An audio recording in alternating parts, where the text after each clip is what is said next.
আসসালামু আলাইকুম রহমতুল্লাহ। সবাই কেমন আছেন?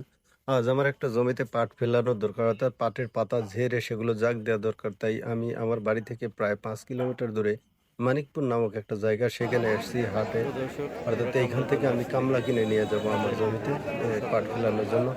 তো চলুন দেখি কামলার কি দাম আর কিভাবে কেনা যায়।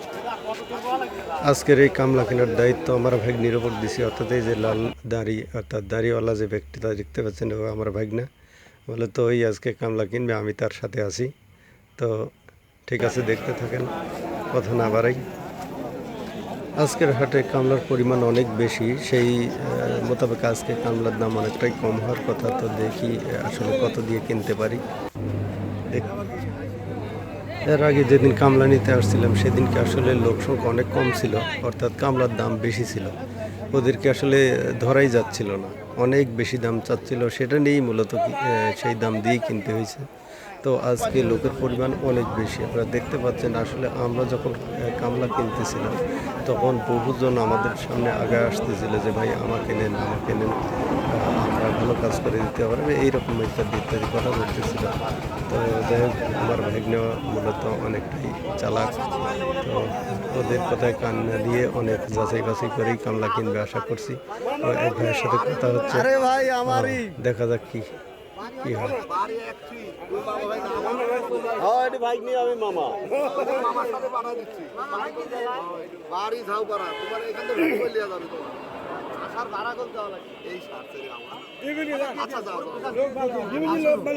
কোথা হলো শুনো কাম যা করি আসো আমার দেন পুনারা তাহলে মান সম্মান থাকবি না যাই হোক, শেষ পর্যন্ত আমরা 3টা কামলা কিনে নিলাম। দাম দর মিটলো 2500 টাকা। তো আমি এখন মূলত এদেরকে নিয়েই রওনা দিব। তো এদেরকে একটা ভ্যান ভাড়া করে ওদেরকে উঠাই দিলাম, আর আমি পিছন পিছন আমার মোটরসাইকেল নিয়ে রওনা দিলাম।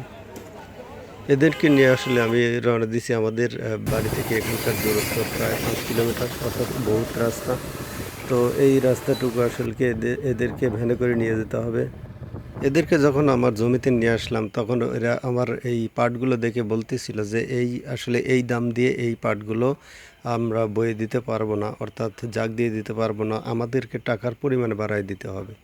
তো আসলে এটা বেশিরভাগ লোকই এইরকম কাজটাই করে, তো এরাও তাই করলো। তো নিরুপায় আসলে আমরা এখন এই কাজগুলো করতেই হবে।